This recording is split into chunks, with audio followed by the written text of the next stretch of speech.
Okay, Kurt. So for this one, we watched Isekai Shikakku.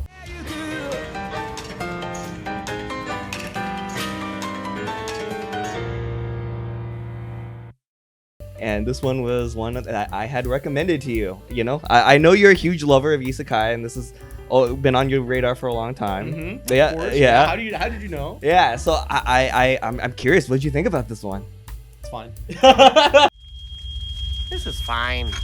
I'm okay with the events that are unfolding currently. It's better than healing magic. Okay, that's pretty good. It's better definitely better than horny Lord of the Rings and healing magic. Okay. I actually was a little interested in this one because I thought the character design for the main character, Sensei, was pretty interesting. Yeah, that's actually one of the things that really drew me to the series. Just like always, I read the manga a little bit. The thing that really, the thing that caught my eye, I'm like, ooh, elf heroine.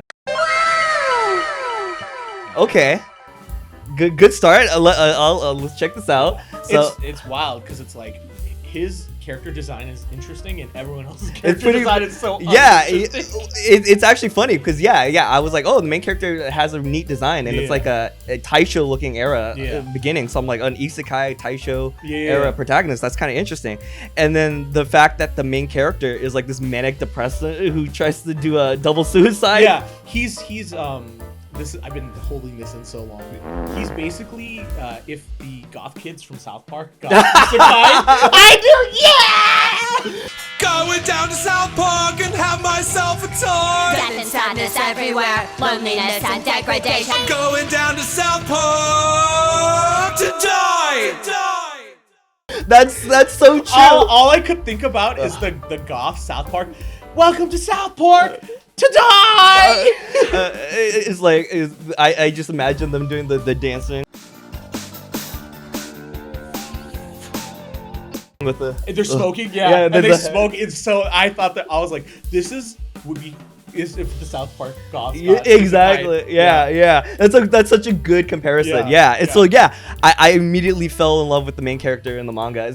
I went in for Elf Girl, but I stayed for Sensei. Yeah. And it was fun. That's one of the reasons I actually kind of thought you might be interested into this isekai is because the main character is just such a unique take on this. I do agree that so I'm gonna talk a little bit about how I think his motivations are really fun, and I like that it's a spin on the trope of, oh, you're a loser back home, and so you go to the isekai world, and then you're the powerful guy, and you're like, yay, wish fulfillment, fantasy fulfillment, right? Yeah. And he's like the opposite of that, obviously. Right? Yeah. And he's like, I want to kill myself instantly.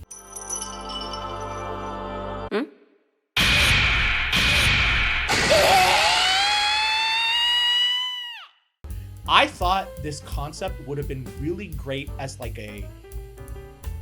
one half of a comedy anime episode, or like a part of a skit type thing. Okay. Where it's like isekai guy gets isekai'd into the world, desperately wants to die, cannot die. But I think as it goes on, it loses a lot of its charm for me because it feels repetitive. I think it would have been great as like a one-off gag, the concept, because I think it's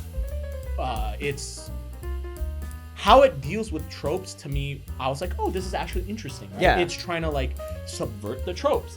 The truck coming in when you think that the truck doesn't belong in this time period at all, I thought was funny. And it's him being the opposite of the generic isekai character. There's a lot of things that I felt played against isekai tropes. But the issue I felt was, if you're gonna try and make a show that plays against isekai tropes, it takes away from your message when you also just play into isekai tropes.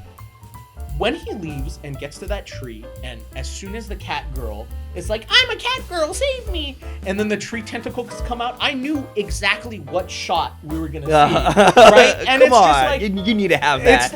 It's exactly like, you can't have it both ways where you're like, I'm above these isekai tropes, and then instantly do it, you know? You need it. No, it's like Chekhov's gun, but this is Chekhov's tentacles. If you don't have if you have the tentacles, you gotta use it. I mean, come on. They gave you this golden goose. Are you telling me you're not gonna cash it in, baby?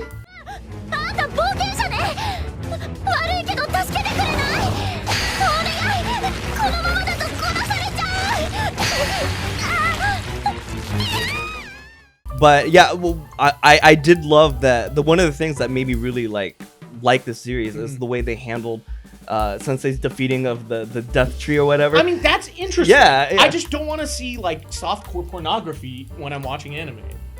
Why can't you have both of both worlds? You can have a deep explore. It's like Nisemono or Bakemonogatari, you know, that whole thing. Nothing. Yes. Bakemonogatari is bad. Or Bakemonogatari is bad. I feel like, because I've been rewatching the entire Monogatari series, I think Bake does some awful things, but it offsets it by artistic decisions in other aspects, and also it's relatively contained compared to all of what follows in the Monogatari series. I think once we hit Nisei, the fucking shark is jumped, and that shit is unlocked, right? Good. There's not, like, if you're talking about post-Bake, yes, there's some stuff that is way worse than what happens in this. And so for me, again, there are some things that I think the show does that is interesting. I really like how he's this like Edgar Allan Poe-esque character, and that's really fun. I do agree. And his character design is unique, but everyone else is generic, and all the other animation is just so bland, especially because we talked about this with Dungeon and Frieren. When you have so many great fantasy shows recently, and you get to see the creatures in Dungeon and the creatures in Frieren, and you compare them to the creatures in this. Yeah.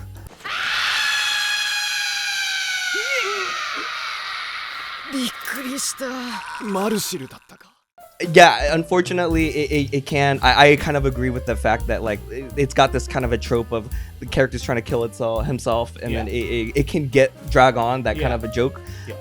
It's good one time. I can totally understand. And while I'm not too far in the manga, so I can't confirm. What I'm hoping that we get more development with the character's backstory. It was his relationship with his the girlfriend in the beginning. I kind of want, like, again, I'm not far, so maybe they do this, but I'd like him to kind of realize, like, oh, maybe she wasn't the best influence on me, kind of a thing, like, or maybe like our relationship is toxic, kind of a thing. And so, I do agree that the character Sensei as a whole is an interesting character because there's so much room to grow. For me, I love characters that have room to grow, and I would agree that is something that would keep me watching this. But again, there's just so much other things. Like, when I was watching it, it's so ugly and bland, most of it. I was like, do fans of this actually, what do they think? Like, does this feel like a middle finger to you in that way? Because I feel like, are you happy with this? For me, it's not a middle finger. It's just kind of disappointing. Well, I think it could have been a lot. You're not happy with it, clearly, right? Yeah, it's like I'm definitely gonna keep watching this, obviously. But I had my way. I would have probably picked a different studio or a different director. You would have wished it looked like Dungeon or Frieren or Atelier or like even if I'm just like kind of rose tinted glasses and the source material isn't as good as I thought it was. I think with a good director, you can elevate a mediocre source material. So like it can live up to the thing that I have in my head of like this. Hilariously, like Monogatari. It's like that. That is true. In a lesser hand, Monogatari can would have been a fucking train wreck. Awful, forgettable error. And I think this show could have had potential. For sure. Like, even the princess episode where she gets to decide, I thought was fun. Exactly. And her like thinking the guy was smelly, thinking it's just a joke, and then coming up that it's important. I laughed. I thought that was good. It's just like the fucking tree bondage, really. That was like the nail. I immediately, as soon as I saw that, I'm like, oh, well, this is when Kurt mentally taps out. Because like even the coffin, them dragging around the coffin is charming. That's also I think it's a callback. There's another series where not isekai, but it's a fantasy series where the main character is like dead and he has to be dragged in a coffin. That's funny. So I think it's a nice homage to that series. But it is nice, and it's like when he meets the king and it's like, oh, tell me tales, and it's like, I want me to tell you what it's like to be in a coffin. I mean, so there are really charming points in that. There are parts of the show that I like. I totally, like I said, this is one of the more, I think, interesting takes on the isekai. So I was hoping, or I was thinking, like, there's something that you can find charming in an isekai, it'd be this. It's just like healing magic, that's another one that you also kind of agreed. It's cute, but it has its moments, but it hasn't really wowed you in any specific way. Again, this at least looks better than healing magic. Healing magic was pretty rough. I mean, actually, the worst was the hornier with it. Yeah. We all that know one was awful. We all know your opinions on that one. Yeah. I think it's good, except it sucks. This has my #1 anti-isekai pet peeve, where it's just like random video game menus. Oh no! I told you I hate that. I don't know why I've told you that is one of my biggest pet peeves in isekai. Yeah. Is why is this world? Is it in the manga? Yeah, it's in the manga. Okay. But that's like. That's a 50-50 for any isekai. Immediately you get like +5 points for me on the scale if you don't include the stupid video game logic. The funniest thing was him having the monologue. Okay, yeah. No, it was a good gag. Yeah. When it was like him being poisoned in the head. Yeah. And so, like his head hurts because he's hearing this loud noises. Yeah. 僕は偏頭痛持ちなんだ。冒険者はレベル2に上がった。 A lot of the show I feel like could have been great as a one-off gag. As it drags along, the charm of it I feel like gets kind of wears away. Yeah. Because like again, there's a lot of stuff that I thought I laughed as a one-off gag. But when you make it an entire premise of a full 12 episode, 20-minute show, you're gonna lose something. Yeah. You know? Yeah. So I get that. Yeah. Again, it would be a great robot chicken skin. It would be. Yeah. It would be a great robot chicken. Yeah. What a twist! You know? That's a good way of putting it. Yeah. The goth kids get isekai. Great. Seth Green, we gave you one. That one's for free, buddy. Or Matt and Trey, come on, you can do it. You can do a South Park isekai. Yeah. We got a Yaoi episode. We can get an isekai. And we got a fucking Pokemon. We know your weebs. Yeah. Exactly. We know your weebs. You can't hide that shit from us. We're South Park hardcore fans. You can't hide it from us. We know your weebs. Yeah. Well, I didn't reel you in with this one, but I'll get you next time, Kurt. I'll find an isekai that'll get you. Yeah!